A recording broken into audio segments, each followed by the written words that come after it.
Hey, sweet people, welcome back to the Sweetspot Podcast. I'm your host, Marc Suess, and I'm glad to be back. I've been gone for 6 months, and I'm going to tell you the story of what happened.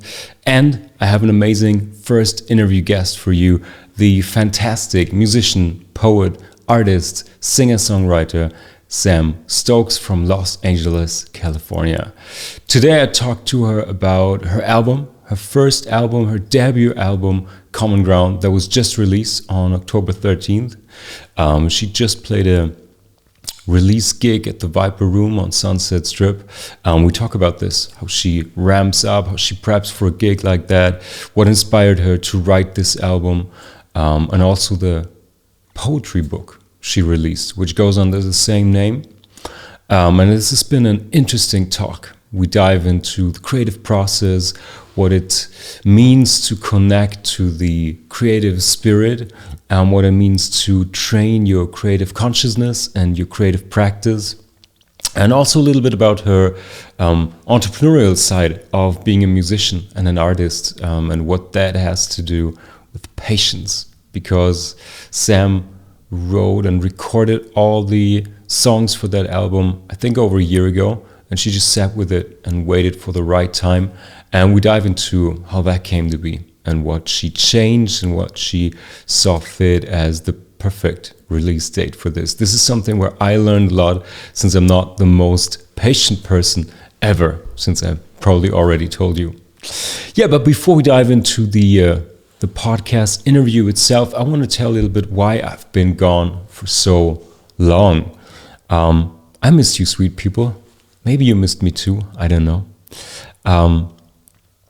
It happened so much. I think we last talked in February. That was when my last episode aired. And so many things happened since then. I really restructured the whole Sweetspot studio physically and conceptually. I think the last 2 years have been pretty crazy. All the post-COVID things, everything is blowing up in terms of clients, new visions, new ideas, new trends, new technologies on the rise. And I needed some time to focus on what the studio is going to be all about, what the new sweet spot I want to focus myself on is going to be, and what role the studio is going to play for my partners, for my collaborators, for my clients. And I came up with a more solid, more holistic idea of what a branding and design and storytelling companion has to do today. And also there's been a huge physical change. As you can maybe see in the background, it's a tiny bit of the new studio. I moved within Hamburg. I had a nice studio before, but I needed more space. Since some of you might know who follow me on Instagram or listen to all the episodes, I also have an art collective. I not only do design and branding and storytelling, I also do arts, visual arts, painting, media, performances involving music and stuff like that. And with my collective, I needed a big space to explore that and to venture on into that. And I was lucky enough to find this amazing spot in Hamburg. We called it the Mothership. It's part design studio, part art gallery and art studio. I'll be hosting podcasts here, workshops. We have a big atelier. I'm going to show you around on Instagram one day, do a little studio and gallery tour. I think you're going to like that. And yeah, this is something that turned all the ideas and concept and all the working with people in the digital space into something physical. And this has been a really exciting and, to be fair, also exhausting journey, but it was worth it. Now we're settling in here, just 10 minutes away from the train station at Central. It's an amazing place here. And I'm really looking forward to hosting live podcast night here, doing art workshops. Yeah, just venture into the physical, real world exchange with people and see where that leads. So this has been one big change. And another big one over the summer was that I travel a lot. I've spent over a month in the US, in Los Angeles. I dove into the art and creative scene. I wanted to understand the differences between the European market and the US market. This is a recurring topic also in a lot of podcast interviews I did. I think there's a very different approach to the storytelling, the archetypical storytelling, the narratives we chose as brands and in communication. And I wanted to explore the differences and the opportunity that lie within melting those two cultures together and those two approaches of telling stories, and how brands get involved with people and society and trends. And this has been amazing. I went not only in the mission with the Sweetspot studio, I also went with my collective. We shot a little documentary about the up and coming Los Angeles art market. I'm very excited for you guys to see it. I will tell you when it's going to be released, and maybe you want to hop over to another channel and check out this documentary. And then I also spent a month in Puglia, which is south of Italy. The complete opposite of Los Angeles, I think.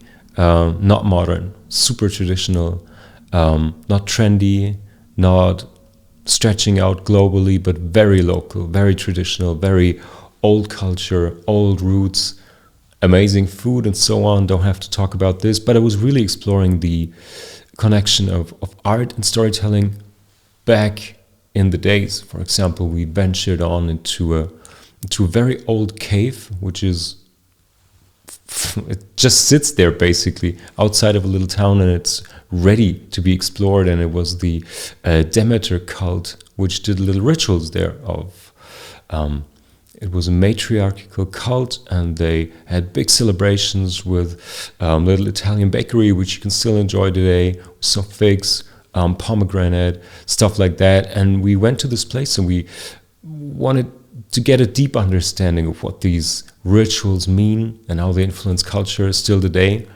and what that means in terms of transmitting stories and ideas and values over time, over decades, over centuries actually. And it was very interesting to see, because other than some places in Europe, but definitely other than the US, Italy has such a vibrant culture that stretches out to the Stone Age basically, and it's still connected and intertwined with today's society in terms of the places, the artworks, the statues people sit on, interact with. There are open air museums where they dig up old artifacts, and next to it is a field where the farmer is basically just still farming, and he knows underneath his feet is probably some expensive treasure from back in the days, but he just lives there, so he's farming there. And people get along with it, and it's much more alive, and I think it can be some kind of a burden, but it can also be very fulfilling, and you get the feeling of being embedded in a very long stretch of people that came before you, people that will come after you, stories that will be told over centuries. And this also stretched out my understanding of what storytelling means. That's a big buzzword we throw around a lot in design, in marketing. But when it comes to more consistent cultural practices and interconnectivity between people, and what you actually want to tell stories for, and how you find your own and what you want to share, this has been a huge learning curve, and I'm happy to share more about this in the upcoming episodes. As I said, I'm back, probably not with 1 or 2 episodes a week. Can't handle that amount right now. I think I'm gonna drop an episode every 2 weeks, so twice a month we'll get to talk. I'll be on Instagram, I'll do some lives, some little snack-sized content there, but I'm really glad we're back, and I can share a little bit of my experiences and my ideas, and especially my conversations with other creatives and artists. So before we start with the great interview with Sam Stokes today, just a little outlook. I'll talk to entrepreneurs, creatives in interviews with the upcoming episodes. We'll do some deep dives when it comes to design or brand building. And I will, of course, every now and then drop a snack-sized podcast, a short and sweet creative coffee break. enough said for the introduction. Glad to be back. Thank you for waiting. And now let's venture on, investigate the creative life and work, and let's find the sweet spot. Welcome to the Sweet Side. This is the Sweetspot Podcast with Marc Suess, investigating entrepreneurship, purpose, and the creative life.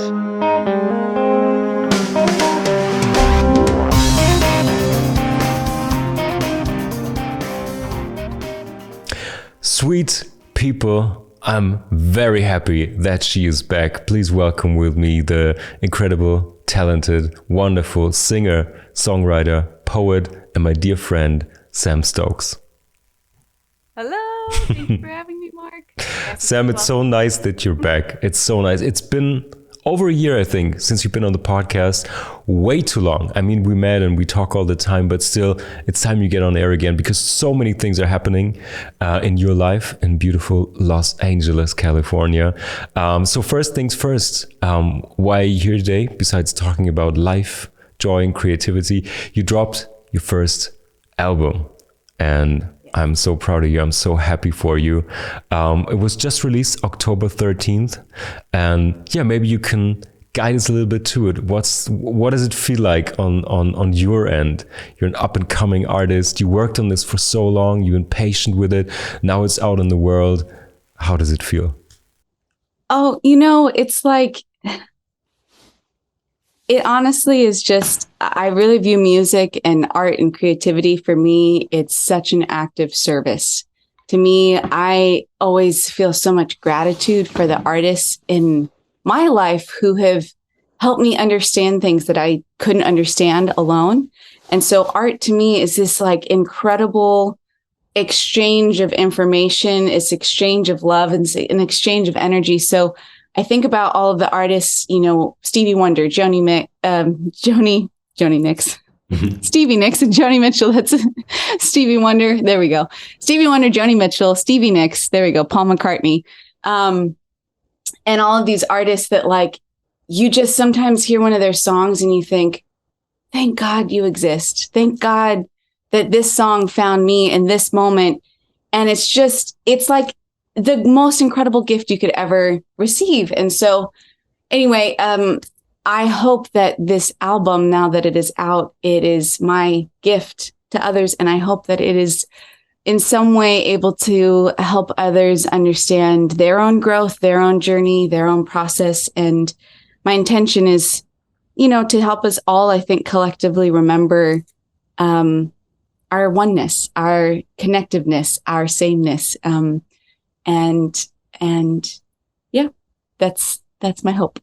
That's beautiful. That's a beautiful thought. And I mean, I heard your music for years now, and to me it feels like that. I think it can really because you have such a unique approach, to me it's such a timeless approach to making music. It's like it's your voice and your guitar, acoustic guitar, most of the time, and you're just on stage, and that's all you need, basically. And you're telling stories, and you share emotions, and you make people feel as one room. You share all these things, and I think that gives your music some kind of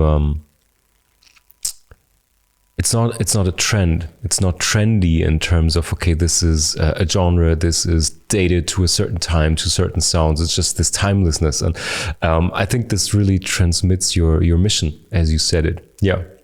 But before we dive more into your work and your albums, you just talked about music being a gift. And I know exactly what you mean. Do you remember the first time you felt a song being a gift to you? And which one was it? Blast from the past. Well,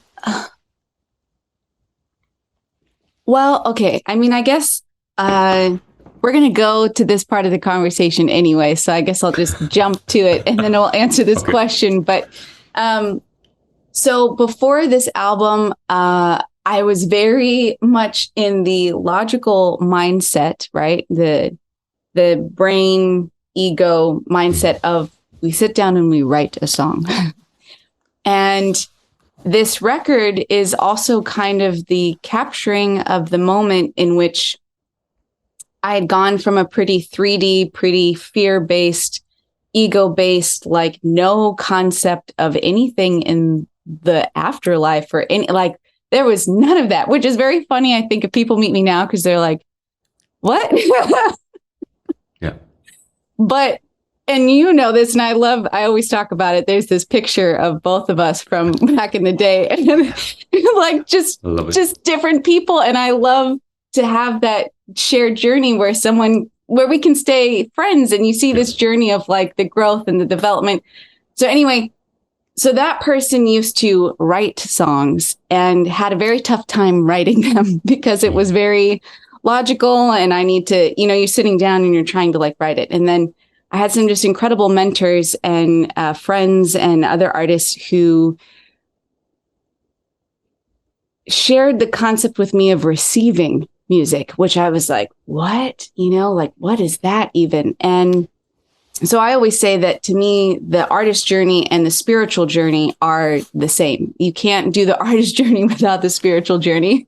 And I think even anybody that's pursuing the spiritual journey will immediately find themselves in some sort of creative outlet. Like those two things are pretty intertwined.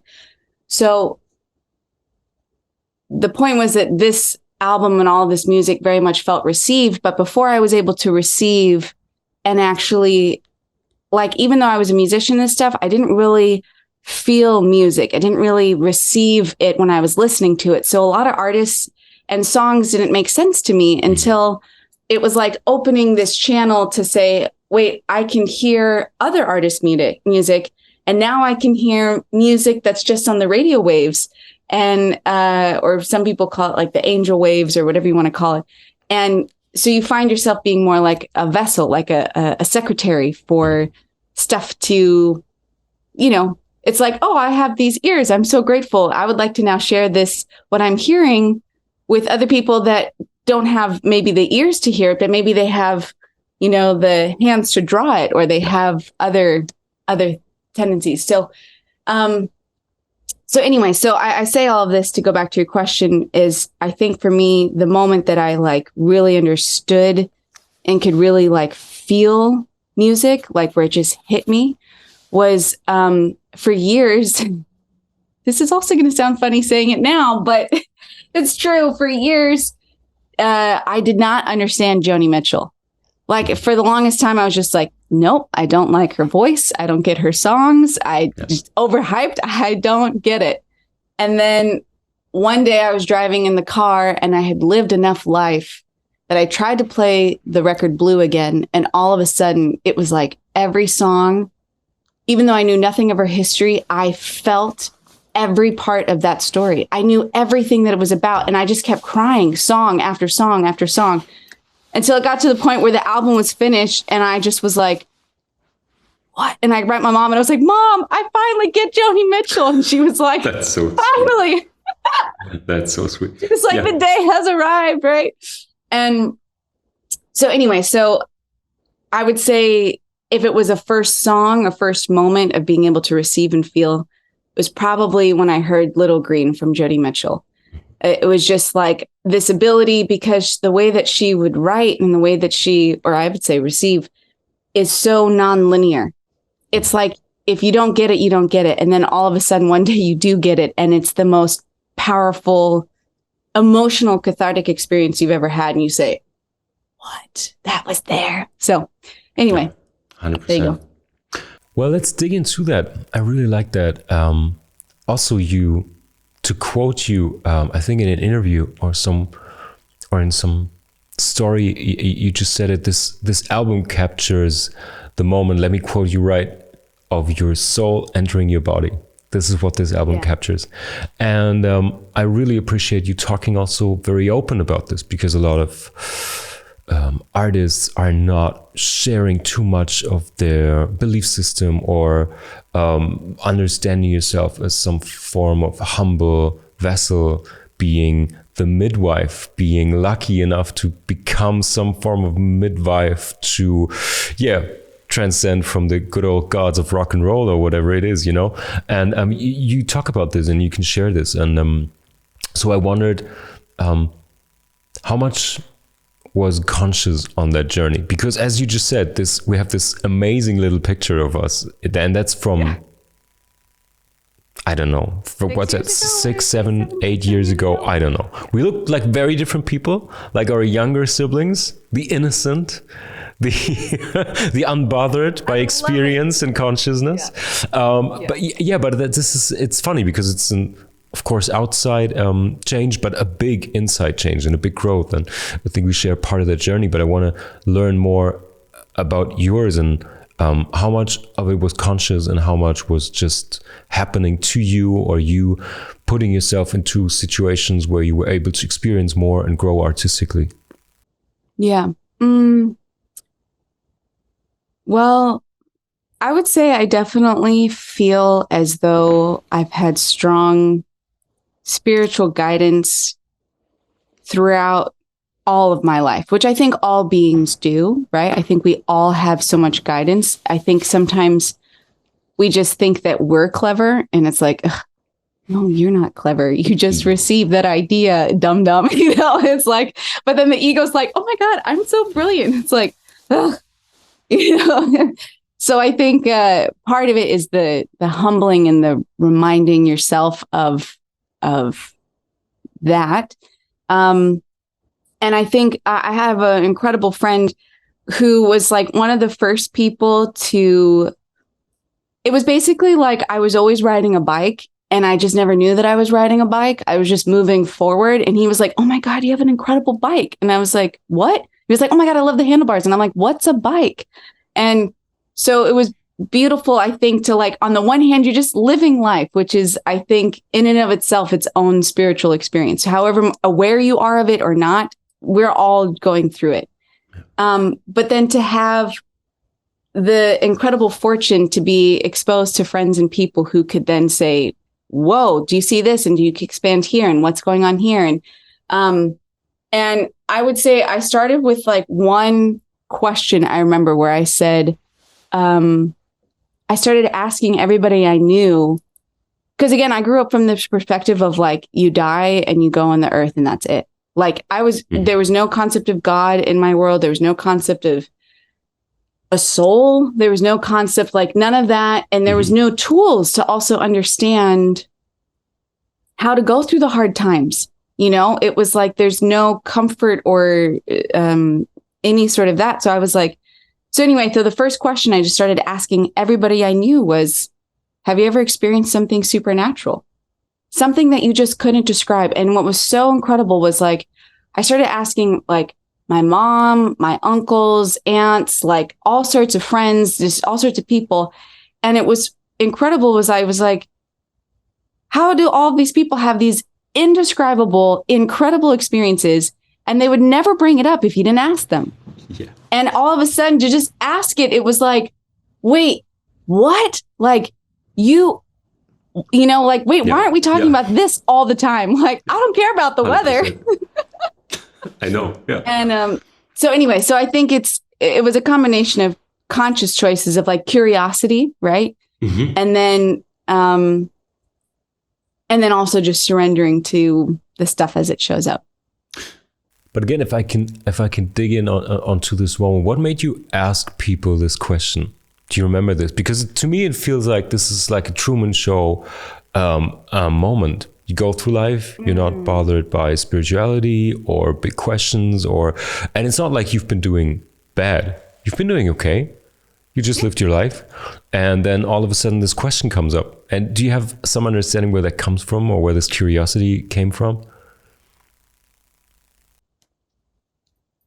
I think,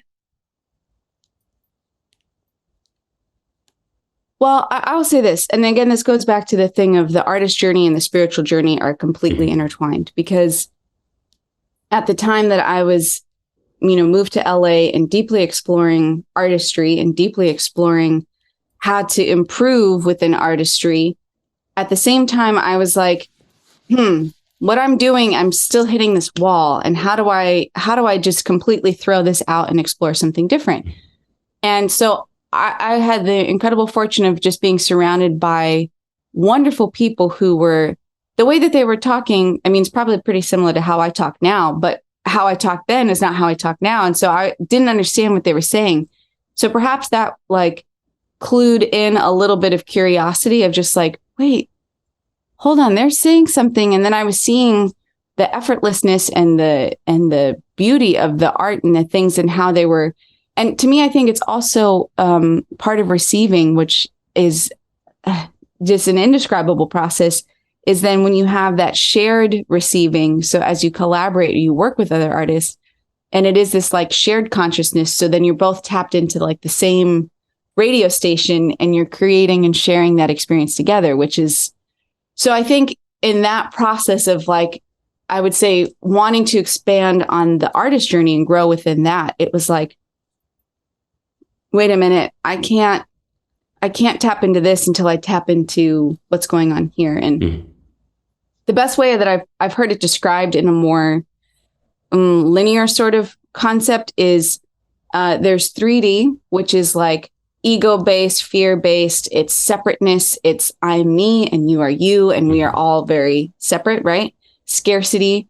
Then there's 5D, which is like just absolute abundance. You are like so good. You realize you see God and yourself and everyone around you. You're all connected. It's like pure unconditional love. And 4D is seeking.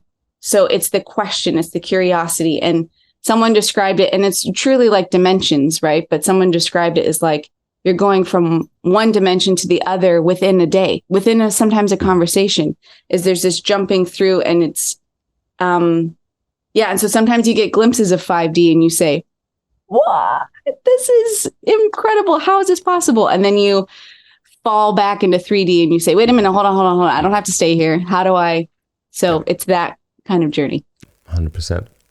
And I think you made a big point in what do you expose yourself to, right? I mean, moving to LA is like it's like a big move, but even for people listening that are, and I think we're all familiar, no matter if we're artists or even chase down some really big creative projects, I think we all know the feeling of being confronted with little fears, little things that keep our world small, keep us on track, keep in the comfort zone, and everything that inspires you to break loose from that or break out of this zone, even if it's like this one step further away from home that you ever took, a Lord of the Rings style.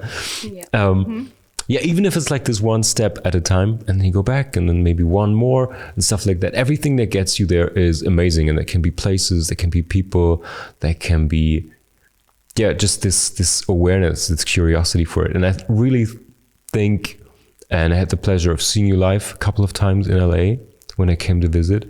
And I really think this is what you were not only aiming, but also achieving sometimes with live shows, that you just fill the room with this openness, with adding another layer of dimension, or however you just called it. And I think this really, if people are open for it, this is what you're working on. This is what can happen. Thank you. Yeah. And the hope is that everyone at any level can be included, right? Like, it's not like something that I sometimes notice within the spiritual community is that it can become so elitist. And I'm like, that's in and of itself already not it. The idea, at least for me, is this feeling and this concept of like, no, everyone, literally everyone has a seat here at this table, like everyone. And that includes also the demons and the darkness within ourselves, right? It includes also our own shadow and ickiness. And it's saying, okay, I get it. You're hurt. You know, you're a little bruised. All right. You can still come and sit, have some tea. You know what I mean? Like, okay, we're all here. And, that's definitely the intention. Amazing. You know what? I want to dive more into the album, if that's fine, because I have, as you probably know, but to let the sweet people know, well, let's start with this. You're a multidisciplinary artist. You write music and you also write poetry. As I mentioned before, just a couple of weeks ago, your first poetry book was released. This beautiful thing that, for everyone watching, link to order this is in the show notes. You should definitely check it out. It's such a beautiful poetry book. It's filled with your amazing poetry, sometimes lyrics for the songs. It's filled with beautiful little illustrations. It's really worth it and diving into. And my two favorites of yours, and I wondered if you're up to talking about the history behind the poetry and the songs. I have two favorite songs and poems, and I leave it up to you which one we're gonna talk about in depth if you want to. One is Met a Man, because this to me is such a sad and beautiful and such a deeply emotional song that just resonates with me immediately. And The Sun and the Moon, of course, which is such a... The way you described Joni Mitchell just before, this is kind of a feeling I get because this is so uncommon. I mean, you hear it and it sounds in the best way possible familiar, in the way that you could feel the thing, but the way you do it, the way you sometimes sing, sometimes just tell a story, and this crazy dynamic changes and everything. This is just such an impressive, it's storytelling. It uses music to be such a picture perfect storytelling song. So these are my two favorites of your album, and I wondered if you would like to dive into one more and get the story behind the song and poetry. Sure. And first off, I have to tell all the sweet people that the poetry and lyrics book would not be possible without the love and guidance and influence of wonderful Marc Suess, who helped me with the layout and getting it all together. Really could not have done it without him. So thank you so much, of course. And okay, those two songs. Okay, Met a Man, Sun and the Moon. Well... Okay, so The Sun and the Moon is a funny story. Okay. And I will say this, almost all of the songs, when you receive them, right? So it's this idea of channeling. Mm-hmm. It's this idea of being open is, they normally come pretty quickly, and it's normally like 90% done. As soon as I find myself having to like work it, it's not it. That's me writing. But when it's like comes through, it's just like, oh my God, I have to write this as quick as possible. Or I like, here's a phone and I have to just like record it and just let whatever come through. And then later maybe do a little edit. But for the most part, it's like, just let it kind of happen. And so The Sun and the Moon, I was sitting in a little, I don't know if I took you there, but I was sitting in this little restaurant in the Palisades, which is in LA, and it's right on the water, and you can look out from this restaurant. You can look out to the ocean and the beach. And I was sitting there waiting for a friend, and I had my old guitar, and I was sitting there waiting for a friend, but I got there like purposely early, and I saw these two young girls sit at a table across from me, and I had my sunglasses on. But the thing that struck me about them was like these two, like they must have been 13 years old. I could not tell, just looking at the two of them sitting at this table, I could not tell what era they were from. Like, because they didn't have their phones out. They weren't like obsessed with they were just two girls that loved being friends, and they were just hanging out, and they just like, I think they shared a smoothie together because they're 13, and like, they were just having a nice summer day. And I was thinking about like the friends and the people that I've met in my life who, and maybe you've had this experience too, but like you meet them and you realize that you've been friends for like lifetimes. So the second that you meet them, well, maybe that's actually what happened with us. Yeah, that's what happened with us. I think so. I'm like, this experience because we I know what you're talking about. But you meet them and you have this feeling of like, we were never not friends. It's just, okay, finally we meet. But this funny thing happens in your mind where you start to then, like I've had this experience where I've just added this person I meet at 25 or whatever to my 6-year-old birthday party. And I'm like, oh yeah, you were there. And I'm like, wait, we met it. And you're like, no, but you were there. It feels like, yeah. So anyway, I'm watching these two girls at this restaurant, and I'm just like completely filled with adoration and love and appreciation for this like time. To me, it was like timeless friendship. And so then all of a sudden I'm just like crying, and this whole song comes out, and it was just talking about this timelessness of friendships that and not necessarily only friendship, but any kind of relationship where it's just, you're constantly running into each other lifetime after lifetime after lifetime. And the thing that is constant is kind of this love like the sun and the moon. But I always say when I share this story, I felt also aware that I was like watching two 13-year-old girls and I was crying behind my sunglasses. And I was like, thank goodness I'm born into a woman's body, because if I was a man, this would not. Different story. Different ending. Different. And Probably I was not a song. Yeah. So in that, I appreciated my physicalness, because I was like, well, 100%. okay, I can sit here and just like love on these two 13-year-old girls and appreciate them. Yeah. Oh, I love it. But let's dive into this process a little bit, because the way you describe it, and being more of a visual person, and especially the besides the design studio and everything that you do with the conscious mind and strategizing and designing with your full consciousness and brain and aiming for targets and all that stuff, the more intuitive side of visual output for me is doing art, also media art and stuff like that. So I know a little bit about this immediate downloads, as you call them. But it's more in terms of sometimes paintings or drawings and stuff. I think it's a different tempo. It's a different kind of download, I think, depending on the output. And the way you describe it, and I've heard this from other artists as well, and I think this is something interesting for the listeners. Let's dive into this. How would you describe this? Or do you know which parameters it takes? Does it just happen? And I mean, you say you just come up with a 90% finished song, which sounds like perfect. But when and how does this happen? And do you remember the first time it happening? And it's because I can only imagine people who have not experienced this. This sounds like they're in awe. How does this work? How can I prepare myself for something like this to happen? Yeah. Well, I'll say this. It definitely takes, you have to be okay with all of the gunk that's going to come out first. You know what I mean? You just have to be okay with like all of because especially when you're channeling, right? When you're a conduit, when you're just allowing stuff to move through you, if you start seeing stuff coming out that's just icky, it's like, oh, well, that's trying to get out of my system. Yeah. But also like that was in me. So there's a little bit of like this, again, it goes back to the spiritual journey, but it's like, you're also releasing a lot of the stuff that's in you to then, so sometimes, you have stuff that comes out and you say, woof, I'm glad I got that out of my system, but I don't think the world needs to hear it. I just let it out. Right. So sometimes it's just letting stuff get out. Yeah. And then I think,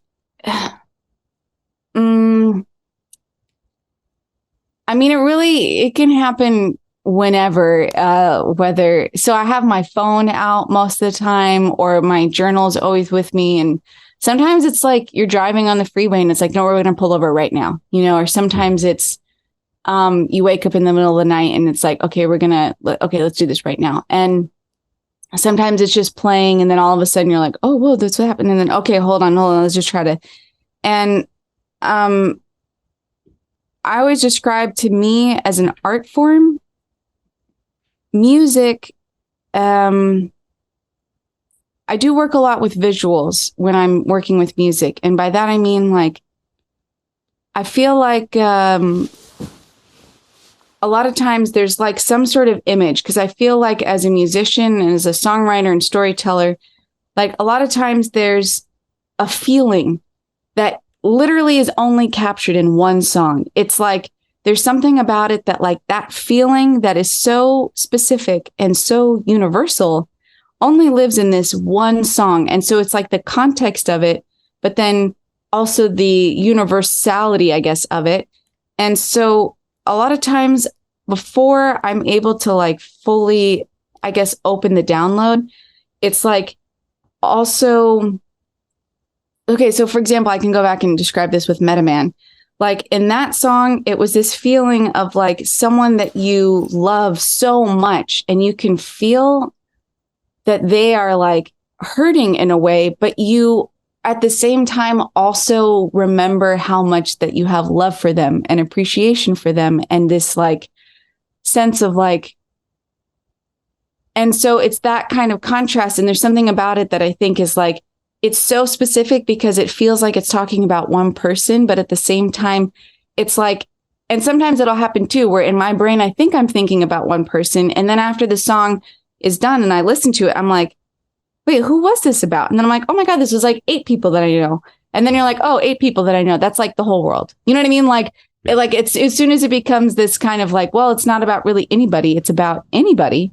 And specifically even that song, like, it says man, but like, you know, there's the inner masculine, right? In every person. So it doesn't even necessarily say that it's limiting to how someone identifies sexually or gender wise. It's just, you know, that little feeling within us. Yeah. It's amazing to hear you talk about this. And I think it's a big inspiration for everyone to try and work towards this. I think there's not a road we all can take, but I think it's a whole set of different influences and it's ups and downs. And there are some times when you're more open towards this and more receiving, and there are times when you go through shit and you're shut off and you're doing very 3 or even 2-dimensional stuff to stay in that picture. But yeah, absolutely. Well, and I also want to explore this live music or live experience for you playing live, because as I just said, when you're on stage, I really have the feeling that you master to be very present, which is, if anyone has ever been on stage doing music, poetry, whatever, even talking in front of a crowd or giving a toast on a big party, it's very hard to be present, to stay in your physical body, to stay in the moment and not transcend. It's like for most people, it's like the most fearful situation in the whole world, speaking in front of crowds anyway. Not for performers, but still, I think Still though. It always has to be a little bit of a thrill, but still, I feel like watching you perform is like you really broke through this wall of being here, and you can feel it. You can read the room, you can interact with people, and you're just very present. It's not like, okay, I'm gonna play this song, a little bit of autopilot, a little bit of muscle memory, which can be good performances, but it really feels like you're there. And you do music, you interact with the audience, you have sometimes little interactive things where people can, I remember, I don't know if you still do this, for one time you had a little take one, give one, where people can take a piece of paper where a wish, a word, some thought is written on it, and they leave one and write one for you. Beautiful things. And you also read poetry.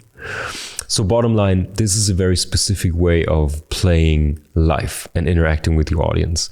And I just wondered how that evolved to be this form it is today.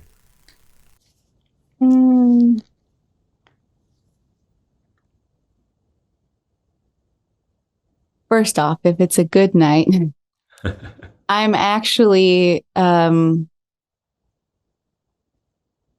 actually try to consciously leave any form of my idea of self and any form of my concept of Sam Stokes or whatever. I really try to leave her outside. I'm like, I'm going to go on stage and this is the exact moment I don't need you. So right now I need you to go for a walk.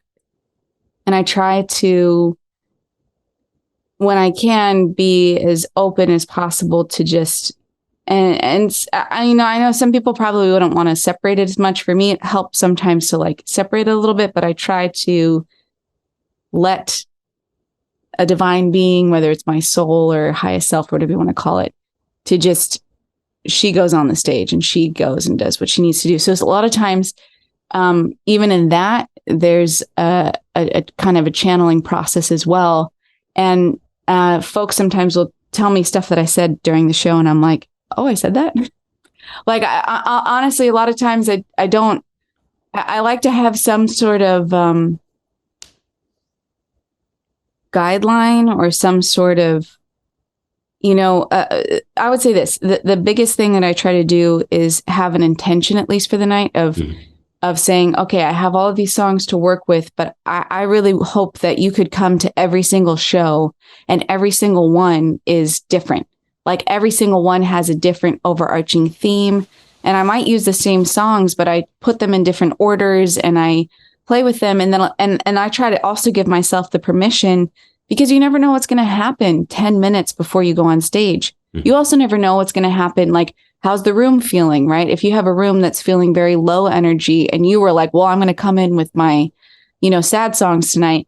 And it's like, the room does not want your sad songs right now. Your room wants, like energy. It wants something to break up a little bit. So, as much as I have, I guess I would say sometimes I have my overarching intention for each show.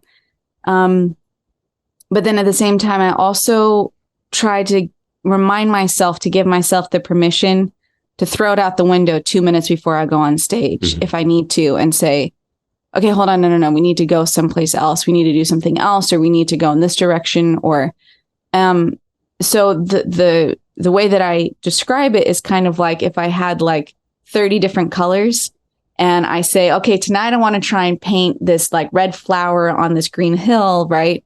And then I get into the room and it's like, no, either myself, like maybe I'm not feeling it, or because it's like, I can't sell that if I'm not feeling it, or shoot, the room really needs a different vibe. And then all of a sudden you're like, well, I'm going to draw some blue flowers on a beach or whatever. And to me, each of the songs are like different colors, and however they come together will create whatever it needs to be for that night. So my hope is like genuinely that you could come to any show and I'm always, bringing in new stuff, new songs, new things. So there'll be some things that are familiar, but like, I always try to bring in stuff, even that's not released. Cause I'm like, well, hey, let's play it. And this feels good. Or this just came, let's try and do this and this and this. So, yeah, I put a lot of intention on being able to throw it out the window. Cool. Amazing. Yeah.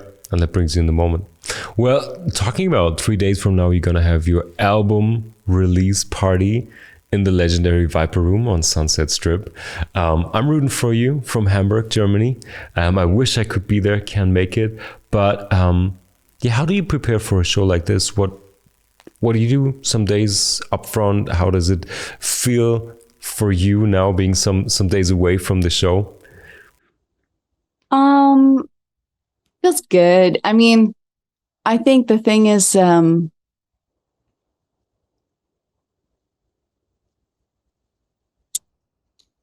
I learned a while ago, like you can't really set the intention in terms of like physical things. You can set the intention though, in terms of how you want to feel. And so, that goes back to the concept of like a theme, and it goes back to the concept of like what the vibe is for the night. So like, for example, on Saturday night, because it has to do with the album release and it has to do with kind of sending it into the world in that sense. The theme for the night is common ground, and specifically like, what does it look like for, sometimes I have to like remind myself, and this is going to sound spacey for a second, but I don't think it's that spacey, but like, no one told Earth we had to have countries. That's not a rule. There's no Earth handbook, right? No one told Earth we have to think of ourselves as different. No one told Earth we have to pay to live on land that is you know what I mean? Like all of these concepts and things that we do to create this separation and to create differences, right? Because in that, sometimes we want to feel so like independent and unique and different. But at the same time, it's also very alienating. And so I always think of like those beautiful, I'm sure you've seen that, where it's like you see like a river and it goes through, like 7 different countries, right? And a river is just like flowing effortlessly through 7. And the river's like, what are you talking about? That this river is now in this country, in this country. It's like, no, I just exist. I'm a river. And as long as there's water, I will be flowing.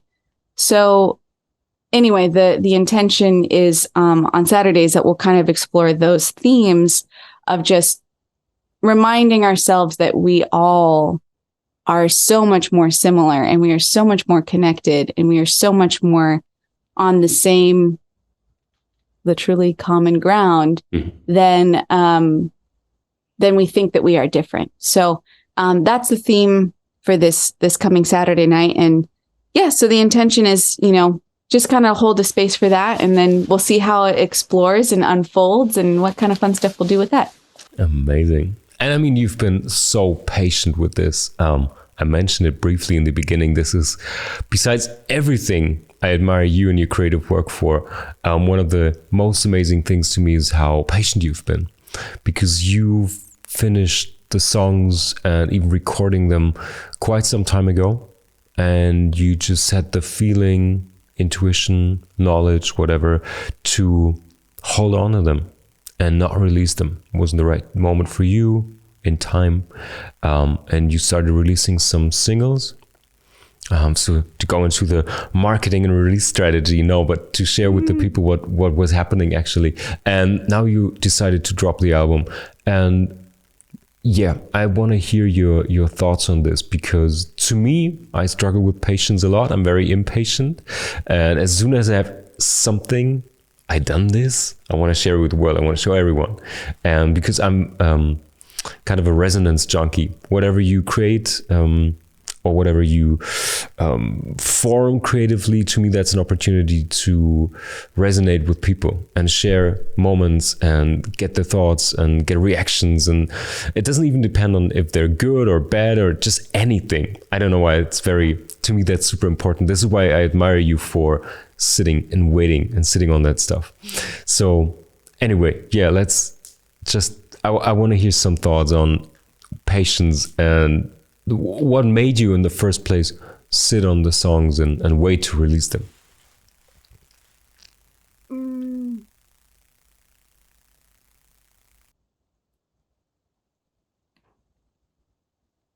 I'm trying to think like, well, I mean, I definitely would say,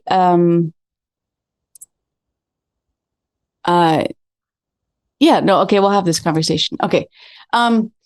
So in full transparency, I learned how to play guitar like 4 years ago. So I didn't play any instruments before that. And so a lot of my learning curve was in the pandemic, and it was learning all these instruments and like going all through that. And then things started to open up. And so I spent like the last year just playing out in LA in different spots, like 3 or 4 times a week, as much as I could. And I think part of it for me was like what I felt like I was able to capture in the privacy of my home studio. I felt like there was a little bit of a disconnect between that and what I wanted to do live. Mm-hmm. And so I think in some ways I felt like, well, there's no point in releasing something if I feel like I can't honor that in a live setting, right? Mm-hmm. And so I always say this, I think, to remind myself, but also like as we go through life, you know, we kind of have like this thing as kids where we're super open to learning and we're super open to like not being good at stuff. And then we get to a point where we're really good at a couple things, and we like that feeling of being really good at a couple things. So we keep doing those things because we're really good at them. And then we forget to try new things that we aren't good at. And then we try something that we don't like and we're not good at it. And then we're like, oh, no, I don't like this feeling of being so uncomfortable and so terrible. I'm going to actually stay in my comfort zone and just do this thing that I love to do. And to me, it was like even moving to Germany. And I don't think we had met then, but like the first year when I was learning German, like I didn't speak German, of course, well, because it was a brand new language. And it's a pain in the ass to learn. Yeah. Yeah. But to like be a full grown adult and have people laugh at you because you say like you feel like you're a second grader, you know, you feel like you're 7 years old and inside you're like, but I have ways, you know, but you can't. And I think to be able to sit there and say, that was really stupid what I just said, you know, like, okay, I get that. Like that. Yeah, that doesn't make sense. That like playfulness with yourself, I think allows then for you to be open to then learning. And so I think, anyway, to translate this is, so with like guitar and like playing and trying to capture these songs live, I felt like there was a learning curve. And so for me, just being completely honest and transparent, I wanted to take the time to just get so comfortable and so settled in that world that I felt like, okay, when it comes out, I'm ready. Like, we can do something fun, and this can be comfortable and easy and a joyful experience. Cause I think that like, it's all kind of a layered, interconnected process, 100%. And still, that's not diminishing any of the patience and the knowledge of yourself and having the big picture in front of you in any way. I mean, that's even bolder because you wanted to stay true to your vision and you wanted to challenge yourself. I guess it's more of a challenge, and this really pushes you to, okay, I'm gonna own this, and then I can release it. It's like a perfect strategy to motivate yourself. Actually, it's really appreciate it. Yeah, it's amazing. Wow. So I really want to get off that trail and explore a little bit or talk more about your creative process, because we were talking about your downloads and everything, and sometimes you have, I mean, it's kind of an immediate download, you're receiving something, and I wonder what forms this takes for you, because depending on, and we move on towards people that maybe understand this, or people in the creative field which can accept this and get some experience with it. And these downloads can take a lot of forms, in my experience, and also with the people I talked about. And sometimes it's even, I talk to people that get downloads for emotions and experiences they never made as the person they are today, maybe in another lifetime, or they just experienced something and they feel something that they didn't live through. So it takes various forms. You can remember things you never lived through, stuff like that. And sometimes it comes out as a picture, as an idea, as an emotion, as a lyric in your case, or music. So I just wonder, you have these downloads. Is it a conscious decision to make it a poem, a lyric, a song, or does it already have some kind of meta information telling you, okay, I maybe want to be in a book, or I maybe want to be performed? I feel you. Okay, wait. Have you seen the movie Everything Everywhere All at Once yet? Is that in Germany yet? I haven't seen it. Damn it. Okay. Dang it. I mean, perfect metaphor. Okay. Well, still, you're going to love this movie. Add it to the list. It's Everything Everywhere All at Once. All at Once. Everything Everywhere All at Once. Now, people, in the podcast, so I don't forget the amazing knowledge I get here. Okay, you go on. Okay. For those who have seen it, and I don't think I'll spoil it, but anyway, the idea is like this, that you're able to tap into. So like, all right, Mark, we're going to go there. Take it. Never know where we're going to go, but we're going to go there. Okay. Whether this is for some people literal or conceptual, whether it's artistic or it's science, I don't really care. If this is just a way for you to open your mind to understand things, great. Like, that's all it has to be. To the extent that you want to integrate it into your understanding of existence, that's up to you. But the idea is that like time is not linear, right? So like, for example, Frank Sinatra could come back as a reincarnation of you, right? Like, it's this idea that like we're not in this linear concept. And at the same time, there's also infinite versions of, I'm going to keep saying this, of you, right? Marc Suess. There's the version of you that has a buzz cut, right? There's a version of you that just chops wood in the forest all day. There's a version of you that has like 7 children and like, you know what I mean? Like, there's a version of you. I mean, maybe these are you and I just don't know it. Maybe that's a wig. I don't know. But no, it's real. It's real. I've touched it. But there's like these infinite versions of us, right? Yeah. And at the same time, there's also the infinite wisdom of masters who have come before us. So it's this idea of like, so I have this like with friends of mine who I always talk are like tapped in the God consciousness, but it's this idea of like, all of a sudden they do something for the first time and they're a master at it the first time. And it's like, you didn't study that. How could you possibly? But all of a sudden it's just like, there's such an open heart space and an open, like a conscious intention that they just do something and boom, it just is, so whether it's, and I'm saying in all fields. So like they'll have houseplants and they've never really studied houseplants. And then all of a sudden, all of these plants start to like, they hear and understand what the plants need. And all of a sudden they're like, wait, how did I become like a plant expert with no necessary training, but yet all of a sudden I can do all these things? Or my experiment lately has been in the world of, tapping into God consciousness in terms of like cooking, right? So it's this idea of like, I've never been really like a cook. I don't really study recipes. I'm not like I've met people who are like chefs and it's incredible because they wake up in the middle of the night and they're like, yes, this is these flavors. I want to make this. And like, that's incredible. So I'm not comparing to that.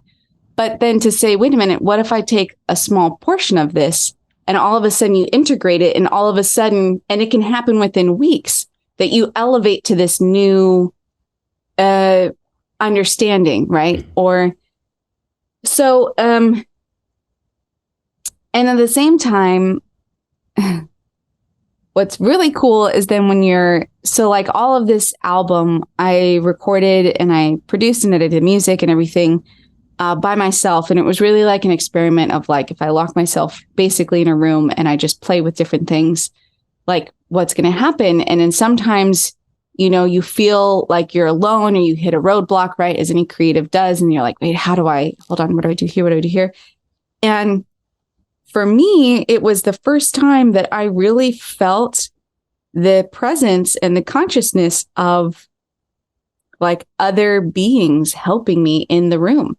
So it was this idea of like, whether it was a mentor in this physical world that I know, who then was saying like, hey, Sam, try adding this on this thing. And I'm like, and the spiritual journey, if you're not very grounded and you're not very safe about it, it will lead to, schizophrenia, or it will lead to like, you see those souls that become disconnected from that's what it is. They become disconnected from their like earthly grounding.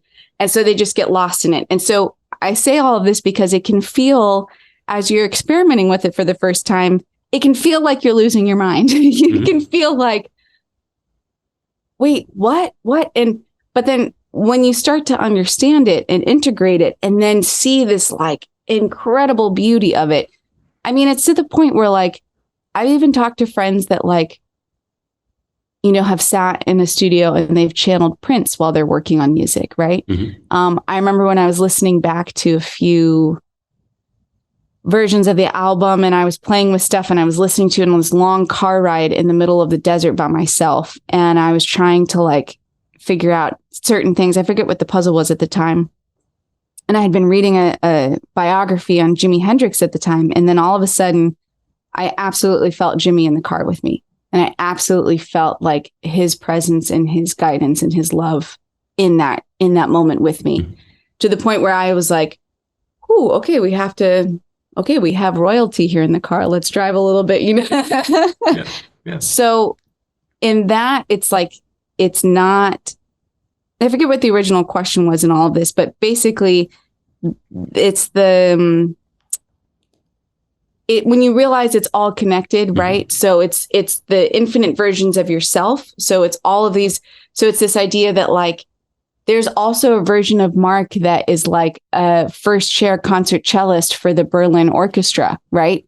And so when you think of the movie Everything Everywhere All at Once, they talk about this concept of like, you could just tap into that. And so I could theoretically, if your mind and your heart was open to this infinite possibility, I could hand you a violin and you could play this incredible violin solo, even if you've never played a violin in your life. And you'd say, wait, what? Wait, who just did that? How did that just happen? Right. But our minds and our egos will say, no, that's not possible. We can't do that. Blah, blah, blah, blah. You can't. And it's like, so it's in that. I explained all of this in a very non-linear way, in a very tangential way, but I think that's the only way that it can be explained is. We get you. Yeah, it's. And I also feel like this is going to be a two-part answer because you laid the foundation to maybe, if you want, answer the point, because I get where you were going with this, because I wondered if you have the download, and that was the original question. How do you know which form it wants to take? So I think you just laid the foundation for there we go. That. Thank you. So yes, you're very right. Okay, so if you don't. So sometimes it comes through and, well, sometimes I've had like poems come through and I've tried to make it into a song. And then I just realize, no, this is perfect. I like this. This is great how it is. Sometimes I've had something that like I thought was a poem and then, or was like an idea. And then you just start playing and then it just effortlessly falls into a song and you're like, wow, okay, cool. So they're open to play with it. Yeah, so I think it's like, but I mean, I guess it's also like, very much like my own learning process. Cause I know some folks that I talk to, like they'll like the Brian Wilson, the reason why considered the greatest album of all time, Pet Sounds by the Beach Boys. The reason why it's called Pet Sounds is because Brian Wilson famously would say that he would hear sounds that only animals could hear, right? He was hearing things and frequencies that the rest of the band and nobody else could hear. And so he was hearing, they would say pet sounds. But I think in his terms, like, I think he was hearing like the full orchestra, right? And I think like Mozart, I think was one of the composers who would famously like just write down the whole thing perfectly, even though he'd never played any of it. And then he would just play it and it was perfect. Yeah. So I know some people do it that way. My process, at least at the moment, seems to be a little bit more something comes through and then it's kind of like building blocks and I build on it and I add things and do things, but it's never there until the exact moment that I need it. So like if I go into a studio to work with somebody else or to do whatever, if I go in with a plan, it's never going to work. So it has to just be like, okay, whatever this moment is this moment and just allowing that to be that. So, but I don't know. I mean, it's kind of cool. Like I'm happy to document this moment because maybe in 10 years I'll look back at this and say, bro, you didn't even know. Like, there's so much more. You know, like I don't know. Goes, yes. So, at the same time, I'm just like, I don't know. Maybe there's more. I don't know. We'll find out. Yeah. Okay, I got two follow-up questions for this. One is very worldly. One is more spiritual. I wonder which one we start with now. We go with the spiritual one first. All of what you talk about. To me, that all revolves around trust in intuition, guidance, something's good is gonna happen. And I just wondered was that something that you just own? Is that something that you, for some reason, just got the trust? Do you work on this? Is there effort going into learning to trust more, sit through times where maybe there's no ding, ding, ding moment, because trust in this weird creative accidents waiting to happen, right? These positive ones, these great, amazing moments. Where does that come from? How do you work on that? How do you train that? Or is it just there? It's funny that you say that because trust was in my meditation this morning. So I appreciate that you tapped into that. Also, side note, one of my most fond memories was, I think it was like your last day when you were here visiting. And I sent out a ping and I was like, oh, Marc, please please bring something sweet. Like, please, we have coffee. I was like, please bring. And then I didn't say anything. And then he just shows up with like 6 American donuts. And I was like, yes, he got the ping. Yes. Yes. Not only donuts, also, as you say, a shitload of donut holes, because I'm in love with them. Yes. Yes. So good. So, and maybe that goes into trust is like, right? Like the controlling version of yourself says, oh, I should text Mark and say, hey, can you bring donuts? Right. Or, oh, I should, or maybe I'll just go out and get them. Right. It's this thing. And then when you trust, it's this feeling of like, there will be sweets, like, I don't know what, I don't know how, I don't know when, but like, that would be perfect. And then all of a sudden, like it materializes right when you need it. And, I think that that's the same thing with anything creative and in our expression. It's like the minute that you need it, it's like saying like, I don't know what's going to happen. And then you sit down and you do stuff. And I know you have this feeling all the time, but it's this indescribable wild feeling of when you hear something back that you just finished and you literally are like, who did that? Mm-hmm. Who recorded, who played that? Like, I've even had it happen a few times where I've played like guitar on something perfectly on the record. And it's like, oh, that's so cool, blah, blah, blah. That's awesome. And then I try to go and learn it. And it takes me 2 weeks to learn the thing that I had played or whoever played perfectly on the, and you're like, what, Damn it. So yeah.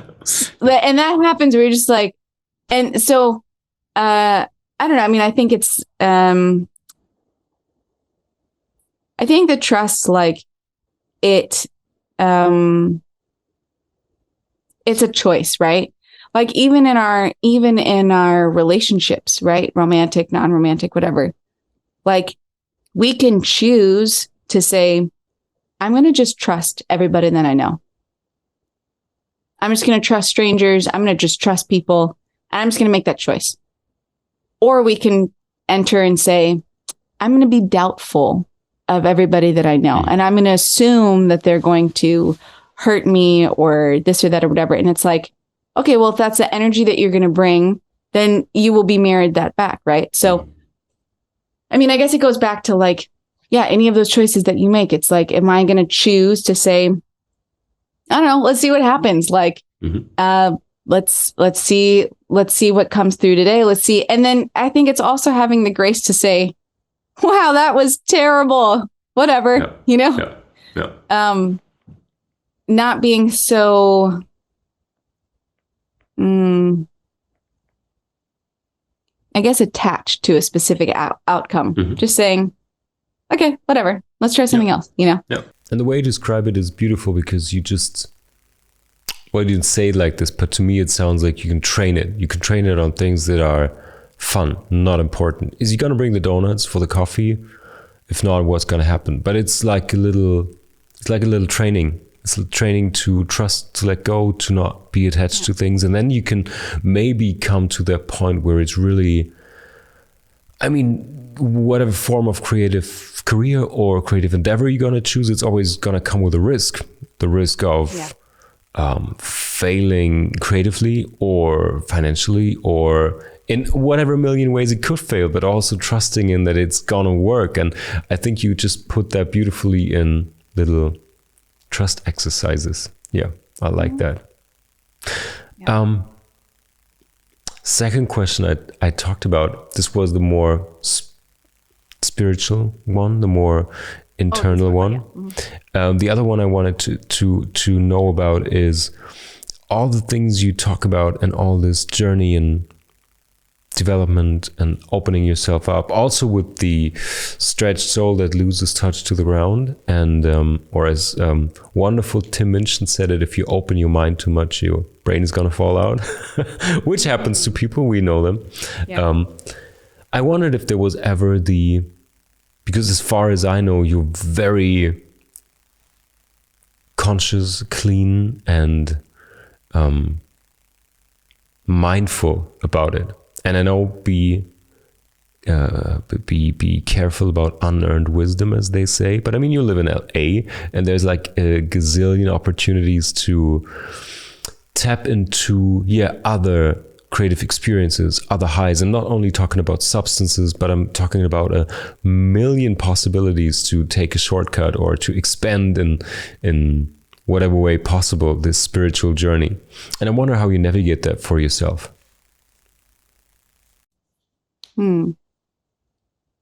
Well, I'll say like when I first moved here, that was definitely, so I grew up and I'm very, very, very blessed and very grateful to have had such wonderful parents to create an experience in my childhood in which substances, alcohol, marijuana, drugs, stuff like that were just not interesting. They were not demonized. My parents were hippies in California. Like they tried the things. So it wasn't like it was an issue, but like I just never felt like, oh, okay, I need to do that. So most of my teens and stuff like that, I just didn't do much of stuff and, maybe drank a little bit here or there, but like, I ended up never really liking it. And I was like, oh, I don't really like it.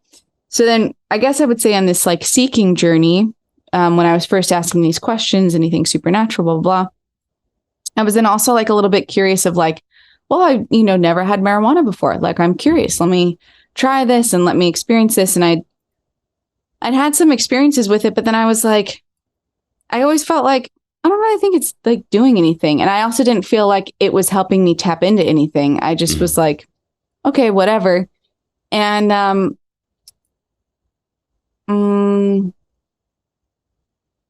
it's not, I would say super important, but it was kind of like a pivotal moment. There was then this one day in the middle of the pandemic in which some of the people that I was spending time with and I was learning and just kind of having the comfort and the freedom to explore things like marijuana or whatever.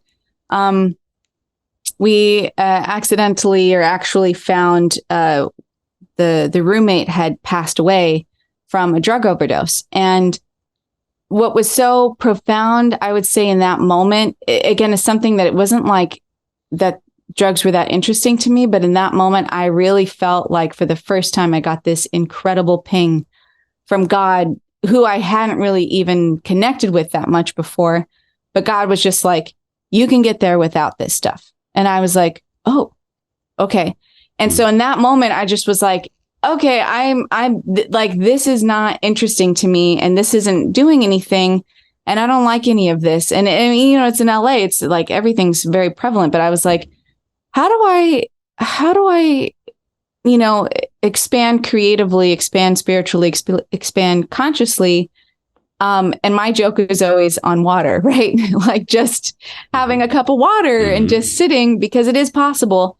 And I know a lot of people will say, oh, well, you have to have like, your mushroom trip first so you can see. And maybe that's fine. And, I love that some people do that. But I've talked to people that have taken lots of different things and they have tried lots of different things. And I'll share stories and experiences I have. And most of the times they just say, you got there just like by yourself. And I'm like, well, I don't know. I mean, I was drinking some water. I was out and, taking a walk and then this, whatever. And to me, it felt like I watched this documentary about Amy Winehouse, who was notoriously, the image of kind of rock and roll and soulfulness, but like also had this very strong drug image. And there was a quote, and I wish that they had like made this the headline of the movie, because to me, it was the most important takeaway, but it was just kind of like a side statement. And one of the people said, like, she was not better when she was taking drugs. She was better when she was sober. And they were just making this point of like, when she was sober was when she was transcendent. When she was sober was when it was undeniable icon status, right? And it was just such a throwaway line. But I think that there's within music, because people are like, how do I offer something that's beautiful? I think, especially within music and the rock and roll scene of music and all that stuff, I think there is this like misconception that, oh, if I take all these drugs and do all these things, it's going to help me be more open, right? It's going to help me be more connected so that I can do it easier. And it's like, So I don't know. I feel like if there's one side quest within my music career, which is to hold the space of tapping into that consciousness in the like cleanest, most mindful, healthy of ways. Yeah. If I'm able to accomplish both of those things simultaneously, that to me feels like just an incredible blessing and incredible space I would love to hold. 100%. And I think that's really, that's a special way, I would say, because as you just mentioned, coming to the place you're at right now, and in that short amount of time, that's really special doing it on water. But also, you never know if you're a Keith Moon or Keith Richards, so it's better off just sticking with tea and water. Yeah, that's amazing. Yeah, 100%, Sam. Well, we're talking for an hour now, so I don't want to take up too much of your time because you have a freaking album release at the Viper Room in just 3 days of time. So again, you know the spiel already. My good old 2 questions that I ask at the end of every interview. And you shared so much of your inspiration right now. But again, if you have one takeaway, one little thing, book, poem, moment, whatever it is that inspires you or put a little ding in your universe, would you like to share with us what that was? Yes. If there's one book I would say that everyone has the opportunity to read that I think is just so profound. It was actually written by a German author, Hermann Hesse, and it's the book Siddhartha. It's a very short book. But to me, it just so profoundly captures the essence of like the spiritual journey is the life that is lived, right? So, and he really talked, well, I won't spoil it, but it's this idea that like, we're not necessarily needing to separate ourselves from life in order to learn and to grow, but actually it's through life that we learn and we grow and we expand. And to me, I always say like, we don't need more yoga teachers, although that's fantastic. And I love yoga teachers. But what we need is more conscious bankers, right? We need more spiritual politicians. We need more spiritual conscious journalists. Like we need people that in all walks of life are more connected and more loving. Yeah. And it's not about abandoning that, you know what I mean? So it's saying, no, exactly in the place where I feel like this is the most challenging. This is exactly where I need to be. And how can I still hold this space within this world that like I feel connected to, right? I feel connected to being a Wall Street banker. And how can I do this now with the highest intention and the most loving kindness, right? Yeah. So anyway, Siddhartha to me is, I feel like a good introduction to that. Well, that good old Hermann Hesse. I want to add the little quote by one of my favorite authors, Henry Rollins, which we might know from Black Flag, who said this amazing quote, knowledge without mileage equals bullshit, which is kind of a Siddhartha vibe a little bit, just a little bit more punk rock. Yeah, I love that. Perfect. Well, and the last thing, as always, is what can we look out for? I mean, seriously, you literally just dropped the album and you just did the poetry book. So maybe it's just more of a, for people listening, will you be on tour? Will you be playing live? What's happening in your life right now? Yeah. So, enjoy the music, enjoy the album, enjoy the book. Those are 2 also independent experiences. Like the album, there's a crossover, but the book is like its own experience. And the album is its own experience, and both can be enjoyed however you enjoy. I recommend start to finish in both cases. And then I would say, the next year is just going to be filled with a lot of live shows and touring and music and really just kind of sharing what this is and continuing with that. So, feel free to connect to the journey directly through like Instagram, my website, all that kind of stuff. But also if you feel like, hey, you would love for me to come do a show in a city near you, like let me know. And then we can figure things out. And then I can target how to make sure that I get myself there and put something together. So, would love to hear from you and also hear, how this art impacts your own journey. Wonderful. One more thing for all the sweet people listening from Germany. The one, the only, Sam Stokes is gonna be in Germany end of this year. November, December, you're gonna be in Hamburg and Berlin. Yes. And you will play live here. So check it out. I'm definitely gonna talk about it here on these channels. And you should also follow Sam Stokes. Definitely check out the show notes. Sam, thank you so much for taking the time in these exciting days, these days full of joy, excitement, life experiences, life-changing experiences, I presume. Thank you so much for being on again. Thank you, Marc. Such an honor. Thank you so much. Talk soon. Bye, Sam. Okay. Bye. Whew. Sweet people. What an amazing talk. I just listened to it back again. Oh man, it's so great talking to Sam, because she not only is such a gifted artist, such a gifted musician, she also was very brave in her creative journey, from switching continents to diving in and exploring different art forms, and just going all in. And I think most of all, and especially for this podcast, her openness is what impresses me. She's very open about her process, about this vague emotional connection you have with your craft as an artist, with what inspiration means, where it maybe comes from, what you have to do to attract inspiration. And she's not afraid to go on the wooey side of things, mixing it up with her personal experiences and everyday life advice, I would say. This is what I take away from talking to Sam. And it was nice to do this on air, because we talk a lot about creativity, and it's just nice to have a chunk of that shared with you, sweet people. I hope you take away a lot from that, not only reading Sam's poetry and listening to her beautiful music. If you're from the US, if you're from California, go check her out live for live events. These nights she's hosting with music, with poetry, with different other stories she shares, are a special experience. I hope you get to experience that one day.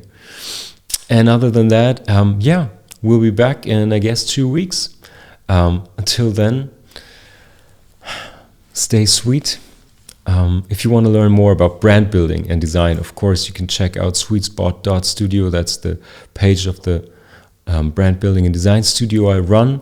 If you want to know how you as an entrepreneur, as a creative, can implement the ideas and the knowledge that you maybe hear here on the podcast. If you have questions about venturing on into the creative world yourself, or how you as an entrepreneur can get in touch with your creative side to express your vision, your ideas more, you can reach out on the website or wherever you hear this podcast on the platform. Happy to hear from you, and hope you're back in a week or two when we talk more and find your sweet spot. This podcast is produced by Sweetspot Studio. New episodes each week, wherever you listen to your podcasts. If you enjoyed the show, leave a rating and subscribe to never miss an episode. Find out more at sweetspot-studio.com.